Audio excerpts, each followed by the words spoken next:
Hey, what's up, guys? It's Clint Kuntz here, and in this video, we're going to talk about how to structure your next mobile home park. All right, let's get started.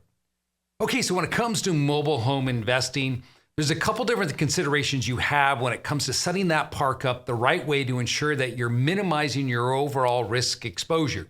Because let's face it, every time you put a trailer on there, there's another potential litigant that could just take anything that you've created away from you if someone gets hurt.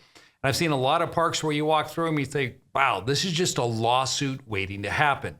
Well, there's some simple steps you can implement when you're putting your park together to make sure you're minimizing your overall risk exposure. And actually what I'm going to be showing you is a recent park that I acquired in Winston-Salem, North Carolina, and some of the considerations that went in to setting up that park the right way to minimize our risk in this investment. All right, so what do we want to look at?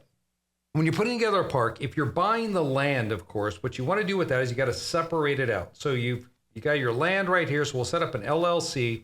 And again, I like to do the same strategy. I always talk about that LLC is going to be owned by a Wyoming limited liability company down here. So I have complete anonymity of ownership.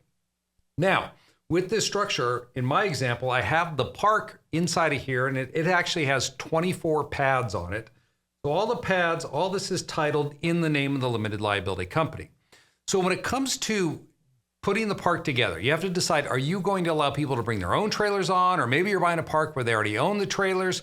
Then that's not a big deal. If they already own the trailers, boom, stick it in a limited liability company like this and you're good to go. But if you own the trailers, then you have to look at what type of trailer are we talking about here? Is it a manufactured home or is it an old-fashioned mobile home that's going to be placed on these pads, and you intend then to lease them out or sell them to the residents that are going to be residing there. So in my case, what we ended up doing was setting up manufactured homes. So we bought 24 manufactured homes, cost us about $80,000 all in, on the pad, full skirted, deck, utilities, hookup. And so with that type of investment, I was really concerned that if something went wrong with one of those homes, somebody gets hurt, maybe they weren't manufactured properly, I don't want to risk my entire investment. So in a situation like that, where you're buying a manufactured home, where you're putting it in the park, you may want to consider limiting your overall liability exposure by owning those in some separate LLCs. You can own the actual homes in the LLCs like this, and then you lease them to your park to place them on the pads. Now, that's one way to do this, and so that you're protecting yourself. So if something goes wrong with one of these properties, with one of the tenants, then it's only that particular property in that LLC or that manufactured home that's going to be at risk. So if you're thinking about buying those to put them on your park, I would consider separating out the liability risk with multiple limited liability companies there. Now, on the flip side, if I wasn't using this technique, and let's say I was putting on the traditional mobile homes, well, in that case, the price differential is quite significant, where you're looking at $80,000 possibly versus $20,000 for the purchases. In that case, what I would do is I'd buy all my trailers in just one LLC or maybe two LLCs.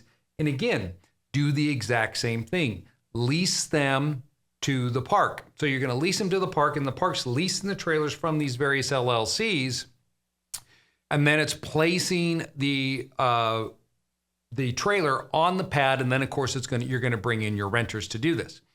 So when I structured this, though, in my particular case, I'm not actually having my company that owns the park dealing with the tenants directly. So I don't want to run the rents back to this company here. What I chose to do is I set up a separate management entity down here. I set up an LLC, taxed as a corporation, to actually deal with all the tenants in the park. So when they apply to an ad, they're applying to this company right here if they're looking to rent one of my homes. So they come to this company manages everything inside of my park. So if I was to clean this screen up a little bit and show you what I'm talking about here, I have a management entity up top. I then have an LLC down here that actually owns the park itself. And then that flows down into a Wyoming LLC.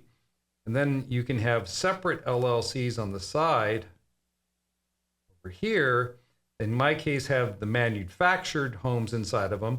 And I did group properties in these. And then you lease these back to the main LLC that has the actual pads like this. And then here's my management entity, and it's dealing with all the tenants that are staying here. So it's taking care of the management side of the park itself. So all the funds get paid here to this management entity. Management entity collects the proceeds, it then distributes them back to here. From here, we run money this way, and then I run the rest down through this Wyoming LLC. At the same time, for these guys over here, I didn't want those to be in my name. So in my instance, I actually set up a separate Wyoming LLC to own all of these companies here to keep it separate and apart from the actual park ownership. I didn't want someone to look at that and say, all right, it's the same person that owns the actual homes and owns the park. So I split mine up as far as the ownership of the entities are concerned. You could easily put them all back here if you want, because you do have anonymity and you have asset protection. But if someone looks at these entities here, it's all going to point back to that one blue box, and they can say, all right, so it's just one company that's owning the homes separate from the land.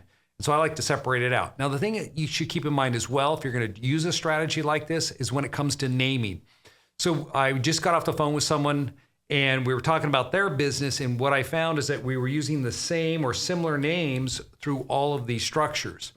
Now, that really cuts against the anonymity as well when your names are all tied together, because then somebody obviously knows this is part of the same group, same individuals. And again, if you're trying to create that separation, that's not going to help you.